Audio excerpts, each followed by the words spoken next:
Hello, everyone. How's the energy in the room? Good? Good. That's great. So I would like to welcome both our in-person audience and virtual audience to this great session, Data Sustainability, Ash Data is Not Free, Ash Data is Not Green. I'm Lakshmi Randall from Informatica. I'm the track producer and moderator for this session. Couple of days ago, I was listening to a keynote presentation, and one of the customer speakers said, I want to visualize the amount of data that my company has. It's 500 petabytes of data. So he basically said he sliced the data into 5 gigabytes DVDs, and he stacked up the DVDs, and it was taller than Mount Everest. It was significantly taller than Mount Everest. So what is the impact of all of this data on our environment? Right? How do we connect this data growth with environment and sustainability development goals? What is the role of CDO? What is their obligation in making sure the data is used responsibly? All of these questions will be answered by this session. And before I introduce the speaker, a few housekeeping details. This session is being recorded, and the recording will be made available part of the symposium proceeding. There will be Q&A at the end of the session. Live audience, please raise your hand. I will bring the microphone over to you. Virtual audience, please enter your questions via Hua app. Now I would like to introduce our speaker, Simone Steele. Simone is the former Chief Data and Analytics Officer at the Nationwide Building Society. Before that, she held executive roles in companies like Morgan Stanley, Royal Bank of Scotland, and Refinitiv, which used to be Thomson Reuters. And she is focused on driving and executing data strategies in many companies. She is also an active ambassador of women in data and technology, including minority groups. Simone, welcome. Floor is yours. Lakshmi. Thank you. I will use this one. Thanks. Morning, everyone. Hope the 10:30 is a good slot, not too close to lunch and not too kind of sleepy morning. So thank you very much for choosing this track, first of all. And to the audience virtually as well. And for filling the poll, some of you have already done it. I'll keep it open throughout the event if you change your mind. And also for submitting questions ahead of time, which made me have to demonstrate some level of agility and try to answer some of those questions during the presentation, because I think that's really what's going to keep everybody engaged. So first of all, I would like to improvise for 2-3 minutes, perhaps, to contextualize what I mean by sustainability. And that, excuse me if it doesn't work, it's only going to be a 3-minute waste if it doesn't, because it was a 3 a.m. early wake up of a jet-lagged person. So I woke up at 3 o'clock, what do you do? And I was thinking so many great questions about sustainability, thinking about the United Nations Sustainable Development Goals. Obviously, carbon footprint comes to mind when people think about environmental concerns, but also responsible from a social point of view. What does it mean? So I decided that I wanted to get out of my mind what was that I originally meant by the title. And I'm not sure all of you can see, but nudge this way if you can't. And in my mind, I was looking at the benefits of data and the time that takes us to realize that benefit, the timeline here. And listening to Kayvon this morning made me think that, yes, there is a massive jolt of data capabilities that is constantly accelerating our, big data, cloud, mesh, generative AI, and large language models. So the capabilities that are available to us are really growing exponentially. And with that grows the volume, the velocity, the variety of data. I'm paraphrasing here Infonomics by Douglas Lenny, famous book. So all of this creates a little bit of a problem for the poor CDO, which is, okay, maybe companies realized sometime here in the 2010s that, yes, we need someone to kind of start getting us to understand data better and manage data better. But the capabilities are way down. This is kind of weights, by the way, like way down by regulation, perhaps by company culture, legacy systems. So we are struggling to keep up in terms of managing data, getting the results from those big technological advancements quick enough. So that's what I mean by sustainability. What I mean is, can we sustain this pace of capability growth and expectation to deliver benefit if the practices are evolving much slower? This gap between possibility and realization is becoming bigger and bigger. As you know, this could be asymptotic and never meet. So as a chief data officer, I've been living in this curve of trying very hard to keep up with times and understanding and now acknowledging that this is not sustainable. So my sustainability word came from markets move, expectations move, technologies move, but my organization doesn't necessarily keep up. And it leaves, if you are on this curve, great for you. And I really want to know, hopefully at the end, when we discuss a little bit of results of the poll, what are maybe the experiences with executives around you that make you be closer to this curve than that. So that was the 3 a.m. idea. This is the sustainability question in my mind. So I hopefully you haven't realized then, I signed up for the wrong thing. But let's get going. As I said, I'm former Chief Data Officer in transition for hopefully a new data leadership challenge in September. And first things that one does when they're changing jobs and trying to get some lessons learned and some acknowledgement of where you want to go. And the first thing I did is like, okay, who is the CDO and how can I make the new CDO and the new data leader follow up with times and track the acceleration. And in backstage conversations and my own experience, I think we're still managing data, governing, protecting, both legally and ethically. We are trying to generate value. You heard the amazing stories from the keynote this morning. Arguably, the role has been in existence for more than 10 years, maybe 20, if you're one of the lucky ones. But the average tenure of the CDO is still 2.5 years. And we know why, right? You survive a few budget cycles, and then the expectation is so high that it's time for a new one. And the accountability compared to the other executives is quite unclear. It may be clearer than it was at the beginning, but it's still quite unclear. So this looks like alphabet soup.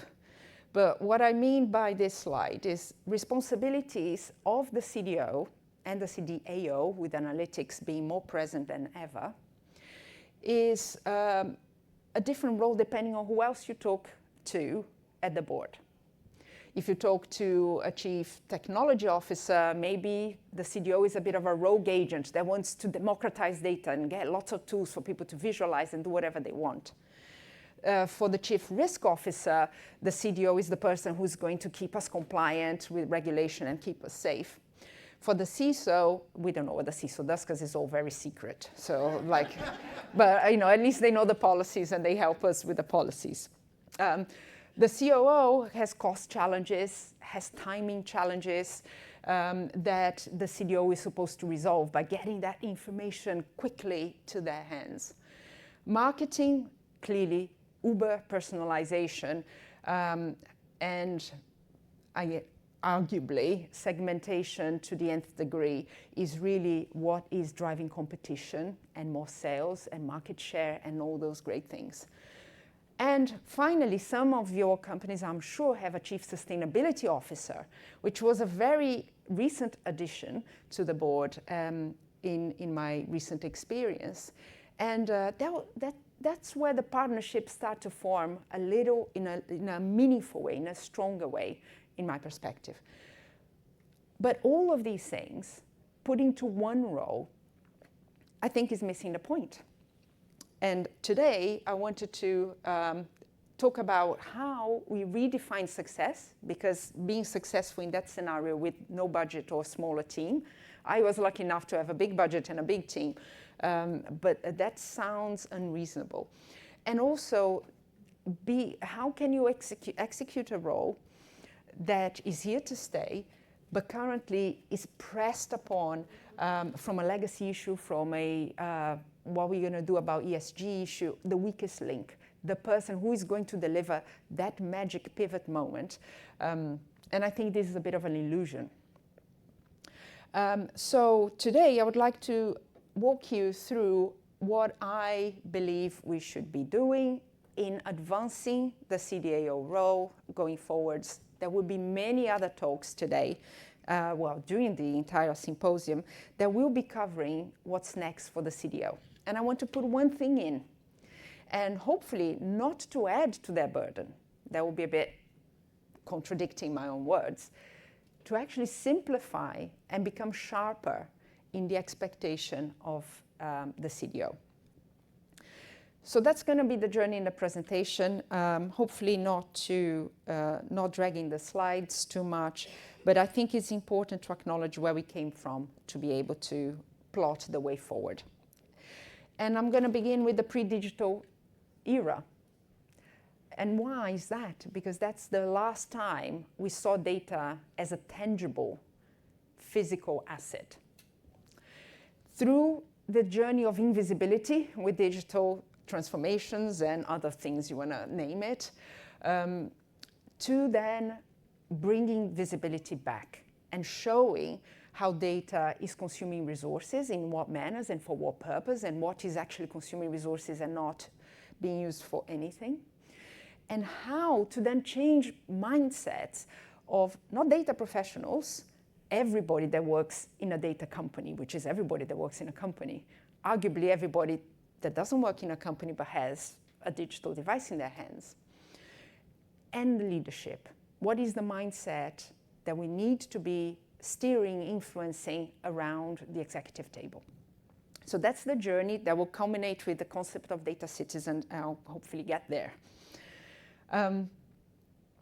So my hypothesis here is that everybody was very comfortable with data not so many decades ago, because we knew the purpose, right? So we use data to classify and organize our thoughts, our knowledge, our history. We use data for hypothesis testing. Well, that is since science became science. So we knew what data was for.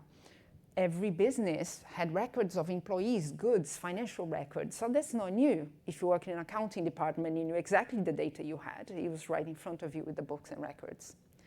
And of course, as children, you would see libraries full of information. Now we call them structured data, but just data about knowledge. And we had professions and we had habits around filing things. And one of my early experiences with data, my family was kind of very uneventful, very placid. But once every quarter or so, things got a bit heated up, because it was the day they had to open up the messy drawer and organize all the receipts and letters from the bank and certificates from school, because we didn't have a lot of place to store things. So we needed to do a bit of a clear up, and things got a bit, what do we throw away, what we don't throw away. So the idea of filing was very physical and was kind of very, eventful. None of this actually changes with putting data in a digital medium, or many different media nowadays. But it became invisible, and because it became invisible, it became somebody else's problem. Because if it's not accessible for you to file, to retrieve, to classify, to understand and interpret, then surely you need a technical person. It could be a technical IT person or a technical data person, but definitely is invisible. Like, who does that now? And let's be kind of mid to large size organizations. This is a real problem. If you work with 100 colleagues, is one thing, but if your employer has 100,000 people, we can't be having this kind of question. So we approach that data citizenship concept towards the end there. And the good habits around managing information, understanding it, classifying it, have kind of gone. Because we fall very easily, we are already falling for some fallacies around no need to classify because Google can find it for you. No need to worry about information explosion because large language models can read it for you, can summarize it for you, can do it for you. So our skills and our habits are changing and are getting lost and deteriorated over time.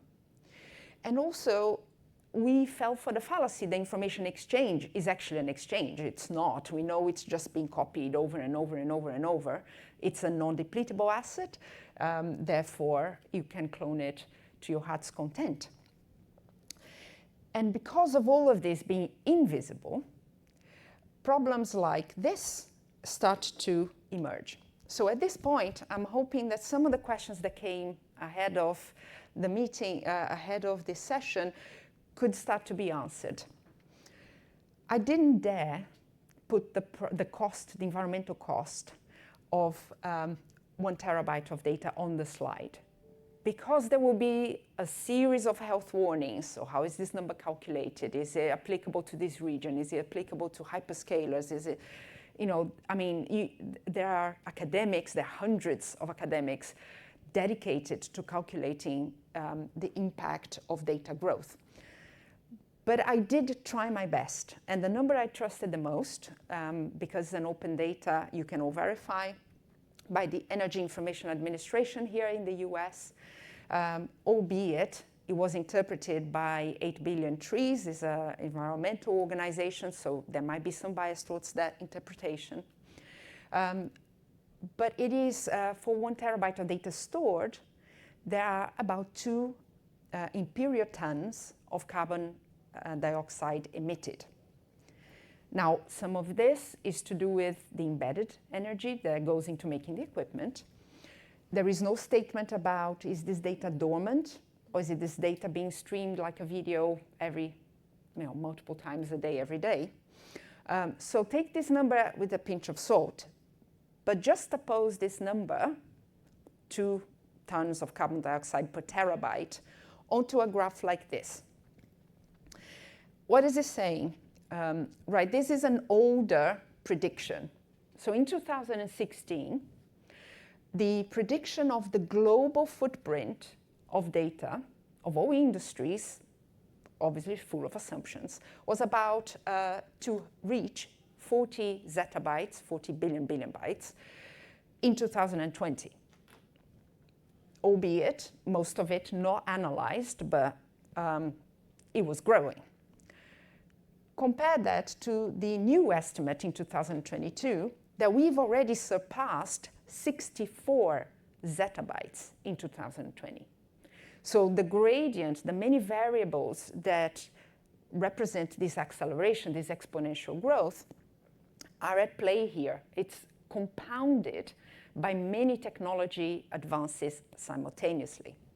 And if you like the mathematics of it, I would definitely recommend Exponential, a book by Azim Azhar that talks about all the technological things coming together and creating accelerations like this. So let's assume that we are wrong again. And this is going to get even hungrier for processing power. Obviously, nobody's going to read this, but you can see the line, I hope. You can see the trend. This is Moore's law. Obviously, we don't count transistors per microchip anymore, and we are in the era of optic and quantum computing, but you understand the compute power. And this is a partial logarithmic scale, right? Otherwise, you would see a 0 curve and then an infinite curve. So it is still continuing to grow. It is pretty much doubling every 2 years, or actually every 18 months. And that means also that the price is going down. When I started my career in around the late 80s, here you needed to have $100,000 to $1 million to buy 1 gigabyte of storage space in a mainframe. And now we are there. We've fallen off the graph because we are, here starts at 1 cent, by the way. 1 gigabyte of storage in a S3 bucket standard cost you less than half a cent. So it's free, basically, right? It's almost free. And it's leading us to ignore what's not on the price.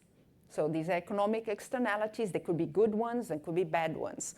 But this particular externality is that this price is not taking into account the environmental damage that creating disposable hardware, let's call it what it is, right? The phones last 2 years, the data centers destroy their servers maybe every 3 to 4 years. That is not on the price. These are prices that communities are paying in the supply chain of hardware.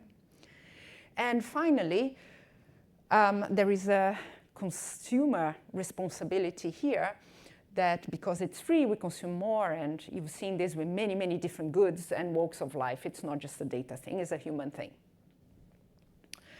And processing power going up, pricing coming down, frivolous consumption being encouraged in the attention economy, in the convenience economy, in the surveillance economy, means that energy consumption obviously, caveat, energy consumption in relative terms, we expect it to move towards digital. We say, wow, it's going to be, replacing quite a lot of physical activities, transport of goods, we do Zoom calls, etc. So we understand relative increase in data consumption, energy demand. But it's growing in absolute terms. So it's actually adding to our energy demand globally. And some things adding more than others. The green zone is the data centers, and the yellow zone, which is reducing, is processing data at home devices like televisions and energy consumption in mobile phones, which are really negligible compared to the data center processing energy demand. The red one is the production of the equipment itself, so it's slightly starting to grow more and more as we start to see the cradle-to-grave life cycle of quite a lot of equipment. And the blue one is what we forget, is the telecommunications that is almost magic, right? We have 4,000 lower orbit satellites to be launched in the next few years. So all these things that create us this amazing, let's watch football in the Himalayas live, on your mobile device experience via 5G. So those kinds of things are the ones that are sucking up all this energy. And us as data officers and data leaders really, I think, have a responsibility to make all of this visible. If in your organization, great. If beyond your organization, even better. And that's all very good. But I think there's a sadder story behind all of that. Our business models that rely on more sales, more eyeballs in our web pages, whatever makes your business successful, better healthcare, better this, better that, comes with more.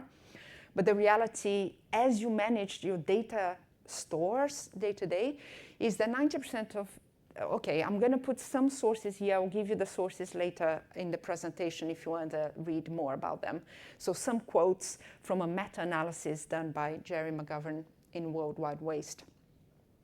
So 90% of the data never accessed after 3 months. 80% of data never accessed at all after it's stored. Think about all the log files that, all the transaction commits that nobody would ever look at.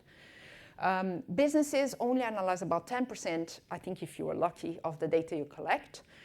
90% of unstructured data is never analyzed, and 90% of all sensor data is never used. This from completely different sources that have maybe completely different agendas. So clearly our critical thinking needs to play a part on this. Clearly the industries are not homogeneous. right? You have super advanced ones that only thrive by analyzing 100% of the data, and then the data hoarders that never look at it or can't look at it. So this is the reality for a data leader in the organization. And I'll bring you back very briefly to the graph, right? Because the growth of data necessarily comes with growth of expectations for people who cannot see the real manifestation of that data. And that, for me, is a really important set of statistics. Yes, we have a lot of data. No, we cannot analyze because we are here. And so where do we go from here? My assessment, as this little checkpoint in my career comes about, is that organizations that are traditional, even if they have extremely successful use cases and they got this flywheel magic thing going, still hold you accountable to execute on your data policies, standards, risks, execute your controls, give them insights, commercialize data, find efficiencies in the business. That's fine. But nobody seems to be looking at education beyond training. So I'm not talking about education for citizen developers to create more data. I'm not talking about education, literacy, so that people can be better users of tools of, I don't know, metadata management. Professional training is necessary, but my point is that is not sufficient. And the moment we treat data jobs separate from every other job in the company, we are going to continue to be weighed down by the organizational, by regulation, by the organizational culture, by the lack of understanding of individual responsibilities. So my provocation and my theory, my hypothesis here, is that people in the organization, starting with the leaders, need to understand the complexity of the situation. And let me take a bit of a sip of water while you digest that diagram there on your right. I would like to use a model, because models are just for that, right? Approximation of thinking, to propose a way to communicate complexity of data to executives and beyond. This is by David Snowden, who published some 10, 15 years ago a paper at Harvard Business School, Business Review, apologies, explaining that leadership decision-making needs to be appropriate to the problem at hand. So very briefly, oh, not this button, this button. If you don't understand where you are in your problem space, here, bottom right, you have simple problems, complicated problems, which are ordered systems. And at the top left, you have complex and chaotic situations where the problem space evolves as you're trying to solve problems. If you don't have a shared understanding of where you are with data, you haven't got hope to solve it or make decisions that are reasonable enough for the context. Just to make it a little clearer, in a simple context, you have defined processes. You can categorize things and apply best practices and succeed. Right? In the complicated scenario, you might have to bring in specialists because things are stable but really highly convoluted. So it's a land ruled by experts. Think about auditing large companies' books and records. Right? In the complex space, come the unpredictable. You had a really bad quarter, or inflation shot up more than you thought, and your financial planning is gone out the window. You have mergers and acquisitions at your door. Or you may have management changes, a complete overhaul of your board. So these are kind of complex situations that require a trial and error and a probing decision making. And finally, there is the chaotic space where rapid response is needed. There is no time to really ponder and try things. You've got to act and then hope that you are sensing quickly enough to reroute your decision. So that is my hypothesis here, is that we as executives in a company are in different places in this data understanding. We think is a complicated problem that we can plan, bring the experts, create a roadmap and analyze it to death and do it. But that data is not complicated. This is complicated. I love this picture. Is the Large Hadron Collider in Switzerland, Switzerland and France, and it does have extremely complicated mechanisms. And this team over there introduced a new way to protect the superconductor magnets from the collisions, from the radiation of the collisions themselves. Extremely complicated, but stable. You know, they go in and they work on the collimators and they finish with the collimators. Everything else continues to work the same way it worked before. Now, a complex problem is not like that. Some years ago in London, there was a new underground railway being built. It's called Crossrail. Now it's called the Elizabeth Line. And throughout the process of building these tunnels under a spaghetti of other tunnels and sewage systems and what have you, they found a medieval burial site that wasn't on the plan.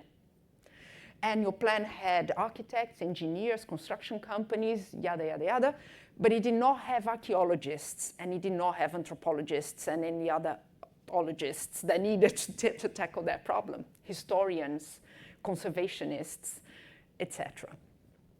So this is complex because you cannot just go through it anymore. You need to adjust, adapt, sense, and try new things.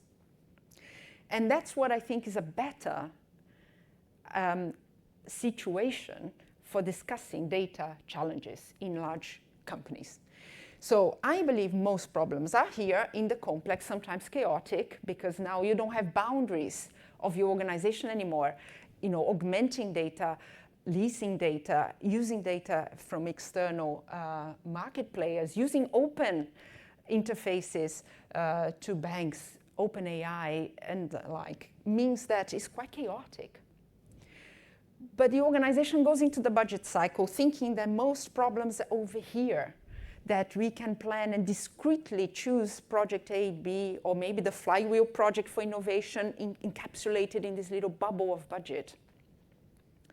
And so I believe, clearly, that we need to address some of that. There are local challenges in the audit space, audit challenges, control challenges, that you need to apply best practices and expertise. But information management in the true sense and thinking about sustainability of the organization is a complex problem. What I would like to offer as, you know, how do we evolve the CDO role from here is twofold. One, break the barriers between who's technical, who's not technical. Like we're all citizens here in the organization and outside, but let's begin with the organization. If we were to make an analogy between data flows in the organization and the road systems that pretty much exist in every country, it would be absurd to think that data governance could keep the system running well, could keep it measured well, could keep people from having accidents all the time. We have an agreement that evolved over decades since the cars became affordable and ubiquitous of rules of the road. Of course, people know how to drive the tools. They need to know how to drive the car and they get a license. But the license is not just about driving the car. The license is about knowing where the lanes are, where the signs are, knowing that you have to have a registered car with a number plate, knowing your speed limit for the type of vehicle you're driving, which side of the road you're driving, and understand the warnings and the hazards around the road and adapt. Yeah, we are not there babysitting every driver because we have the data driving policy. They get a license, it means something. Maybe to the point of the opening today, the certification for a chief data officer would be great, but have a data license for everybody that touches any of your systems would be better. Because if we don't understand the rules of the road, you will be forever trying to apply AI to controlling your data flows. There is such thing as personal responsibility, which I think is what the CDO should start to think about and discuss in their organizations. And by the way, I discussed this in board meetings that we have in South London. We have a digital academy, information, and I think the citizenship concept for people coming out of the education system is extremely important in the digital sense. Yeah, so not just how to vote, how to not dump your rubbish on the streets, but actually how to not dump data, rubbish data in your systems. And the second thing I want to propose is that the chief data officer and the data leaders in general should really rethink the statement, and it might sound like a heresy, so I apologize if it's very offensive, but I've always had to put a data strategy in response to a business strategy. That's fine. I always believe that that's the right thing to do, and to a certain extent I do. But part of me is thinking, if all businesses in all sectors are calling themselves data businesses, data-driven businesses, maybe it's the other way around. Maybe you have to have a data strategy in order to deliver your other things out there for you to critique and think about and discuss throughout the symposium. But I think there is a different perspective on strategy that we need to consider, not just a collection of flywheel experiments and a plan for your data platform and how it's going to be all great. Yeah. So from a data citizenship point of view, I believe we need to break the barriers, and it has to start somewhere. And I'm sure one of the questions is wonderful, like what are the principles that we need to follow? Perhaps these are good principles. Are they recipes like the 7 steps to this or the 5 recommendations for that? Not that I have it, but I think in the complex scenario where you probe, sense, and respond, this is one of the things we should be trying to do, beginning with the leadership that says, I'm not a data person, and challenge that. There's some personal and professional risks, obviously, for doing that. Capabilities around information management cannot be pushed to one side. People need to be, and I mean here, like in your recruitment process for, I don't know, a new trader on your trading desk, who cares about the capabilities beyond the narrow making money capabilities that it's required for the job? It's nowhere. There is no code of conduct other than do your e-learning on data privacy and your data governance or whatever. Here are the policies, right? But there is no code of conduct that says you are systematically inputting wrong data because, yeah, maybe the systems are not very good, but you have to put your foot down and fix those systems because you can't be abdicating responsibility for bad data.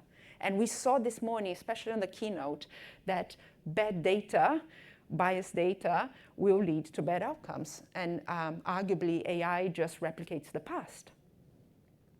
There's nothing to remove all the workarounds from data over the past 20 years. You know, I've known horrendous workarounds that if I unleash AI onto it, they will think is a bizarre reality. Right? How many things are in the comments field is always my favorite, right? So these are the things, and the mindset of digital controls, I think, is really important as well. And I think it's begun now its journey to being ubiquitous. You cannot control data digitally by analog means, by 4-eye checks and by latent checks. So I think this has been part of what citizenship is about. You can demand that, and you should. And the pivoting of the strategy thing is still kind of half-formed in my mind, but I think the role is now overly broad in terms of the expectations that have been placed upon data leaders. And I think narrowing it down to a more cultural and leadership influencing role is the key. Not just executing. Of course, you have to have an execution arm, but that is not the chief data officer's role. The chief data officer's role is to set the right path. And credibility, obviously essential. It was talked about this morning. I'm not going to belabor the point. You need to get some results. And remember, it's chaotic out there. right? So you have to have the outside-in view. You need to understand that your stakeholders are not just your executive team. Yes, it's your shareholders. Yes, it's your customers. And that's what makes it chaotic. And my experience is that Horizon 1, like my first and second year of delivery, is great at creating value and credibility and the ultimate realization that better controls, simpler architecture actually pay off. So I think this has to be a parallel part of the job.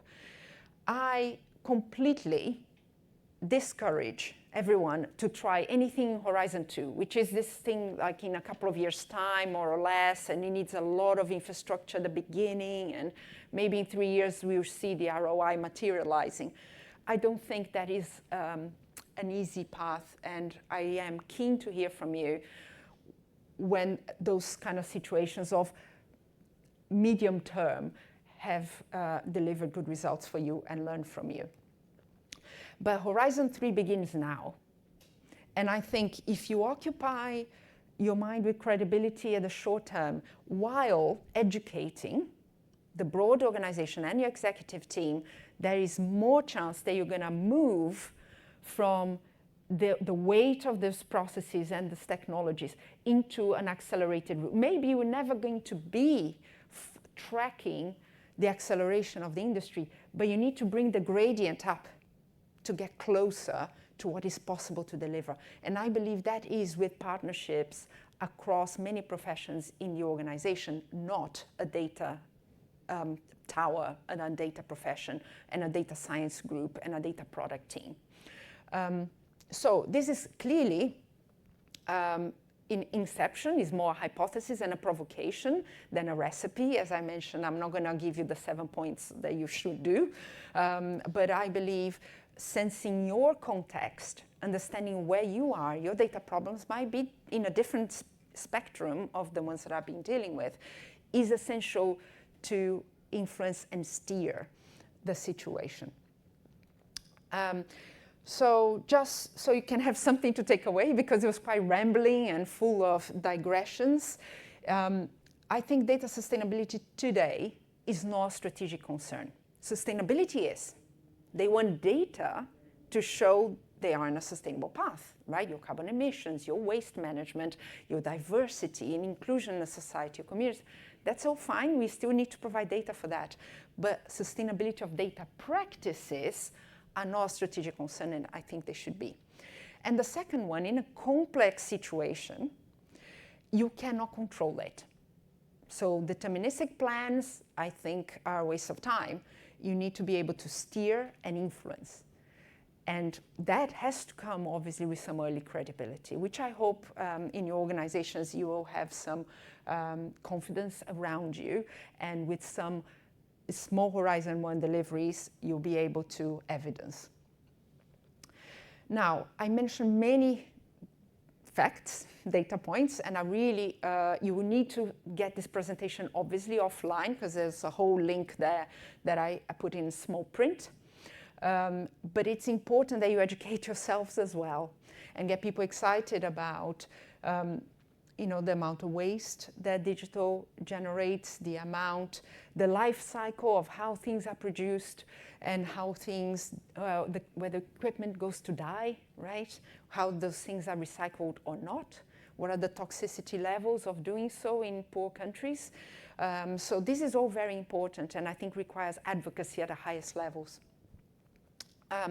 And also I put some references there when I talk about data explosion, where I got it from, the graph about Moore's law, et cetera, and the Kinevin framework for understanding complexity in decision making. So take a breath. So very quickly, thank you again for filling the poll. And I must tell you that I was really surprised that I won't put the results back up there, but just to refresh everybody's mind. What's top of mind when you say data to your executive team? Is it like, oh yes, of course I have a chief data officer, thank God for that, or I have a CISO and they take care of it for me, so that was option one. Option 2 is, oh, I'm so frustrated. Every year we come in with a great idea and it never gets done. I'm still in regulatory trouble, kind of frustration, option 2. Option 3 was, oh, great, the data is exploding, my cost is going to go up, what am I going to do about it? And I put 4 there because obviously my bias, I have all of these reactions all the time. But I put a number 5 there thinking nobody is going to choose none of the above. I was very arrogant and I said, yes, I'll put a filler option.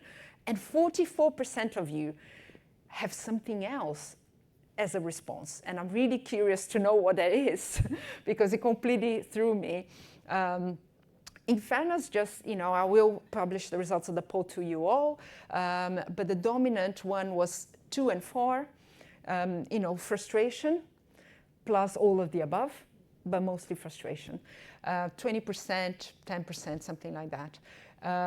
But none of the above was 44. And I was like, okay, there's so much more I have to learn about your journeys and how data is perceived, is a perception question. And for me, perception is extremely important because that's what I was going to tell you. What is your journey, right? Because if your executives are fantastic supporting you and you're implementing the latest generative AI solution, great, I need to learn from you. But if we are here, what are the things pulling you down? Is it option 2? Is option 3? Is all of the above? What are the things weighing you down? And that is it from me. Not too bad on the timing. Rashmi is fine. Yeah, you did great. Yeah, good. We have, so thank you. Questions? 10 minutes for question and answer. So let me start with the. There's one in the audience there. Rashmi, do you want to do that first? Let me start with this question, then I'll. Okay. How can businesses and governments collaborate to develop sustainable data strategies that benefit both the economy and the environment? Yeah, I think we need to look at this private, the boundaries of the organization and simply project that to a nation level. And arguably, there is no such thing as nation level when you talk about digital, right? We know that. But what do I mean by that? And that's why I mentioned very briefly the connection with digital academies in my local area. Politicians that are making the laws and trying to regulate AI, regulate privacy, regulate sovereignty, regulate environmental footprint, they have tunnel vision. At best, they're advised by educated people. At worst, they are playing to popular discourse and demand for answerable, who are we going to find next when there is a data breach, right? That is hardly governing. So to have society in the forefront of the government mind needs education as much as we need inside the organization's walls. So I'm afraid my answer is you have to go and network with people that are not like us, right? You need to go and get involved with your representative. There are many organizations that do that you can piggyback on. There's Big Brother Watch in London, there's Algorithmic Justice League in the US, and there are many other lobbying and influencing bodies that I think you should dedicate a bit, donate a little bit of your time to. They will be great educators for coherent policy making. And of course, there is a new generation that is expert in being victims of the attention economy, the consumerism and surveillance economy, and they need some educating too, because they are just children, right? And I think there's a bit of donation of our time to educate private and public sectors to coalesce around better societal outcomes. Well, first of all, thank you for your presentation. I loved it. And I can see you're very concerned with human and society's well-being. Yes. That's a fair statement. And I saw your the car analogy. I loved it. Mm-hmm. I'm going to add to it. Mm-hmm. Producers of data, I believe, have a responsibility with data, such as car manufacturers, with passengers and human citizen well-being, right? But we are not trained to think that way. We think about the data, we think about technology. Yeah. And so that's a risk. CDOs, to your point, I agree. We are supposed to be the ones who kind of help trail the blaze. Mm. But the way I explain it to executives is you should be looking at us and data analytics people as your windshield to tell you, So you can This is see what clearly you the see. present. And also, if you think about the strategy based on the data, it's kind of like your GPS to kind of take you in your final destination. But the issue is what you were saying. It's a mindset issue with leadership, because if you pay attention, if we were to drive the way we make decisions in organizations, we will never be able to arrive at the destination because we spend too much time in the rearview mirror, right? As opposed to the windshield or the GPS. Yeah. Think about it. And when you make that challenge to executives and people, they think about it. Say, yeah, how much time do I really spend with the data looking at what I should be doing for the future as opposed to what happened historically? Yeah. And that, to me, is one of the biggest challenges that I see. But again, I'll have to build up on that. Yeah, build up on that yeah, analogy. you have the analogy there, so you just have to build it. But I love your point, and I think you are right on. I think people need to change the mindset. If you don't change the mindset, it doesn't matter what strategy you have, what policies you have, people are not going to change their behavior. Yeah, thank you. Thank you for doing this one there. Oh, there's too many now. You're going to have to stand up. Oh, she's coming later. Okay. Good. Thanks, and it's a topic very passionate about sustainability. Thank you, Simone. How do you see that we can, two questions really.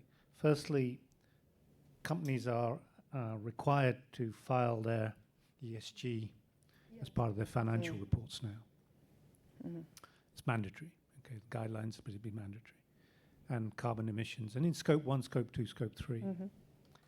All this data is stored in data centers. Data centers in the US consume 3% of the energy, and it looks like it's going to double because of what's happening with AI and the consumption of AI in terms of compute power. So can we apply scope 1, scope 2, scope 3 thinking to data as it comes in? We start tagging it and reporting what scope 1, scope 3. Yes. Just a thought on that. Absolutely. And I think it is a sad state of affairs, right? Because if I definitely apply the thinking, but it would be better if we could apply the accounting, right? So I'm still hanging in there for the day where this intangible of data is in the balance sheet, and then we're obliged to apply the scope 1, 2, and 3 because it's just like my table, right? and the water consumption in the canteen, you know. It is, I think it's that serious because it will be even harder to say, this is the energy footprint, this is the scope 3 in the full chain from cradle to grave of my data center equipment, right? And this is all my social responsibility as well on the chain. But for what asset? Right, so, but absolutely, I think you're onto something very pragmatic, I suppose much more useful than just postulating, you know. But I think it comes hand in hand with, is this asset ever going to make it? That's a great point. And if you have then policies which then reduce the amount of data you're storing or processing in memory, you could see your ESG. You can see the carbon offsets. Yeah. And then as the industry moves towards carbon offsets and carbon trading in the future, then we can have a potential where there's a financial value to actually that reduction. Yeah. When you and follow the money is the message Well, you're giving to follow me. the money. Yes, absolutely. Thank you, Cindy. I think so data sustainability will be a key thing in my view. Okay. Thank you. There's one here and one here and one there. Are we going for time? Thanks for the presentation. Really enjoyed it. Really, the whole issue of mindset to me is so key because we have a huge data hoarding problem, and people in the data community we just hoard it for we might need it one day. It's the data rainy day fund. We may need it, and I don't want to get rid of it because one day I'll get asked for that report and I can't produce it, and then I'm going to be in trouble. And we need to shift that. Is this? How much good could we do here simply as CDOs proactively starting to create dashboards that talk about what data is being used and not used? Yeah, I think in the absence of any formal study that gives us a formula, we need to go and plow through and say, actually, yes, I remember the very first thing I did in the first week at my previous institution was to look at the 1,000 reports and do a screen test to see that only about 100 were actually even opened. And by the way, the ones that were open might not even influence anybody's decision. It was just open. So I think absolutely it's a meta conversation, isn't it? Data about the data is an unspoken, metadata is a dirty word. And the metrics about data utilization, I think, need to be seriously part of this education effort. Totally agree, because I think it's only a foregone conclusion before CDOs are given or forced sustainability targets. And CDOs that are ahead of this curve will be ahead of it, and those who aren't will be chasing up, chasing from behind. So thank you. Juan. They're passing now directly, but it has to come all the way here because they've been waving for ages. No, go Juan. No, I don't have to go back and forth. It's okay.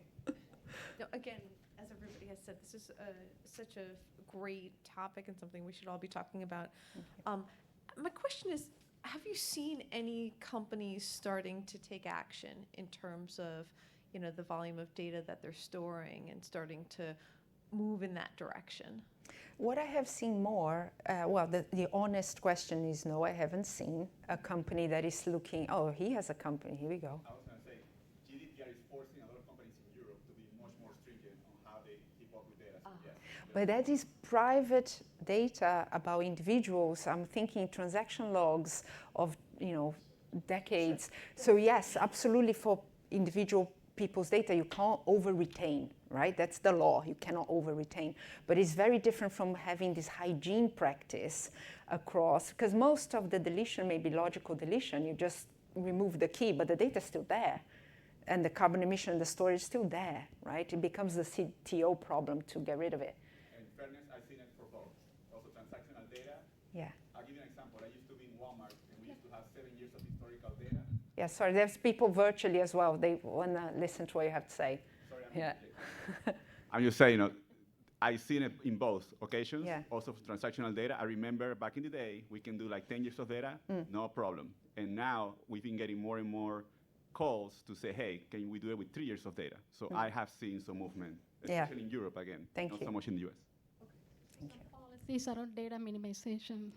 But what I was just about to conclude in the response to you, Andrea, is that I think visualizing, again, to the point of finding metaphors that work, executives need to understand that to find value from data and to use it responsibly is like finding a needle in a haystack. And it's no good to anyone to grow the haystack manifold. Yeah, and I think that is great. With the bigger haystack, maybe you'll find some more needles. But actually, at the moment, you're just making our jobs harder. That's right. Yeah, we can throw technology to solve the problem as usual, but I don't know. That was a bit sarcastic, a bit below the belt. Sorry about that. Hi, thank you again. This may be the highlight of the whole conference for me, because we've been starting to put a lot of attention on ethical questions around data, and you talked about sustainability.